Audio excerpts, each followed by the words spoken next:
રાજકોટ નજીકના પાલુ ભગત આશ્રમ કાળીપાટ ખાતે ગુરુ પૂર્ણિમાના પાવન પર્વની ઉજવણી કરાઈ। રાજકોટ જિલ્લાના નજીક આવેલ પાલુ ભગત આશ્રમના મુખ્ય ચારણી સાહિત્યમાં સત્સંગ તેમજ આશ્રમ વિશે ભક્તોને માહિતગાર કરેલ હતા। તેમજ આશ્રમમાં દીવાના દર્શનનું પણ અતિ મહત્વ મનાય છે। આશ્રમમાં 70 ગાયો પણ રાખેલ, જેની સેવા ચાકરી કરી આશ્રમ ચલાવવામાં આવે।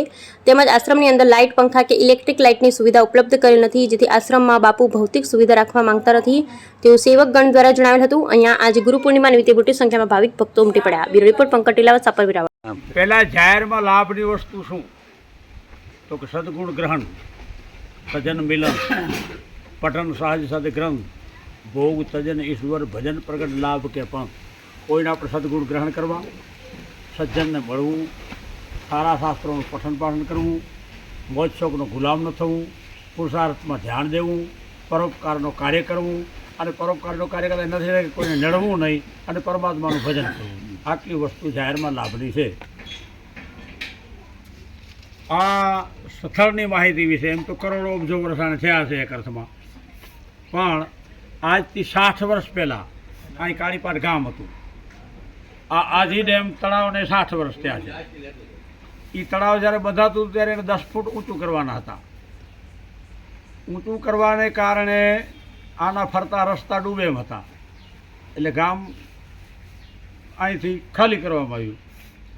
પણ પછી એનું લેવલ તપાસતા અહીં 10 ફૂટ ઊંચું કરવા જાય તો ભાવનગર હાઈવે ડૂબતું હતું, એટલે ઊંચું ન કર્યું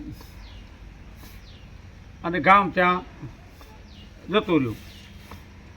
પછી અંદાજે 17 વર્ષ મને થયા અહીં આવીએ।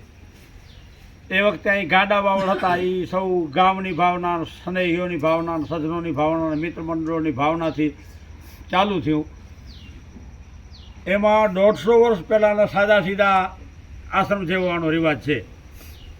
આમાં રેડિયો, ટીવી, ફ્રીજ કાંઈ નથી રાખતા, વાહનમાં સાયકલ નથી રાખતા, ગાય નથી વેચતા, દૂધ નથી વેચતા અને ઈશ્વર ઈચ્છાએ ચાલે છે।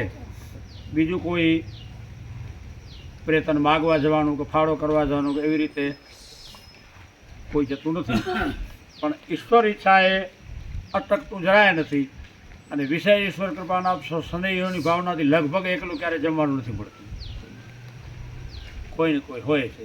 આમ ઈશ્વર ઈચ્છાથી સાત્વિક ભાવનાથી આ આશ્રમ ચાલે છે। આ એની માહિતી છે।